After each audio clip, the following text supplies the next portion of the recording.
এই জন্য নবী করিম সাল্লাল্লাহু আলাইহি ওয়াসাল্লাম বলেন, তোমরা মা বাবার দিকে তাকাও, এবং যে ব্যক্তি মা বাবা গর্ভধারণ মা বাবার দিকে তাকাবে আল্লাহ রাব্বুল আলামিন ওই ব্যক্তিকে কবুল হজের সওয়াব দান করেন। আসসালামু আলাইকুম ওয়া রাহমাতুল্লাহি ওয়া বারাকাতুহু।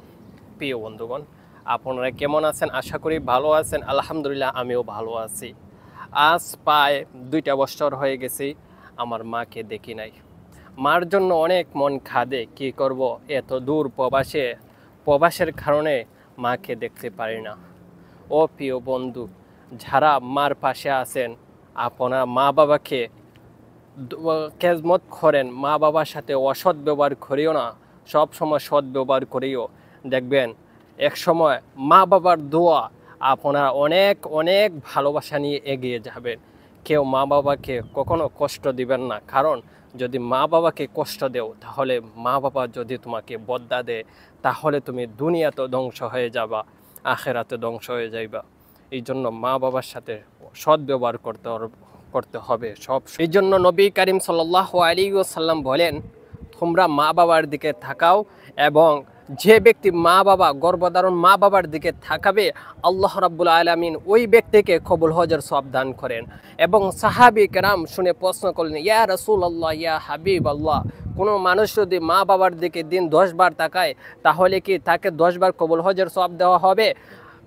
নবী করিম সাল্লাল্লাহু আলাইহি ওয়াসাল্লাম বললেন, কোনো মানুষ যদি নিজের মা বাবা গর্ভধারণ মা বাবার দিকে দিন 10 বার না 100 বারও তাকায়, আল্লাহ রাব্বুল আলামিন 100 বার কবুল হজের সওয়াব দান করবেন। সুবহানাল্লাহ।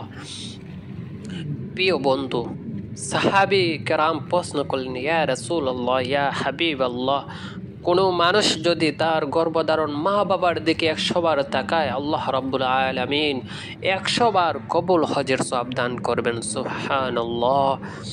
প্রিয় বন্ধু, আমরা তো অনেক সময় মা বাবাকে কষ্ট দিই, তাই না? আমাদের গর্ভধারণ মা বাবা দিকে থাকালে কবুল হজের সওয়াব দান করেন। সুবহানাল্লাহ। আমাদের টাকা পয়সা কিচ্ছু নাই, আমরা মা বাবার দিকে তাকিয়ে কবুল হজের সওয়াব আদায় করতে পারি। আজ আমরা গর্ভধারণ মা বাবার সাথে অসৎ ব্যবহার করি। ও প্রিয় বন্ধু, যদি তোমার গর্ভধারণ মা বাবা তোমাকে যদি বদ্দা দেয়, তাহলে দুনিয়াতে ধ্বংস হয়ে যাবে, আখেরাতে ধ্বংস হয়ে যাবে। কেন তুমি তোমার গর্ভধারণ মা বাবার সাথে অসৎ ব্যবহার করো?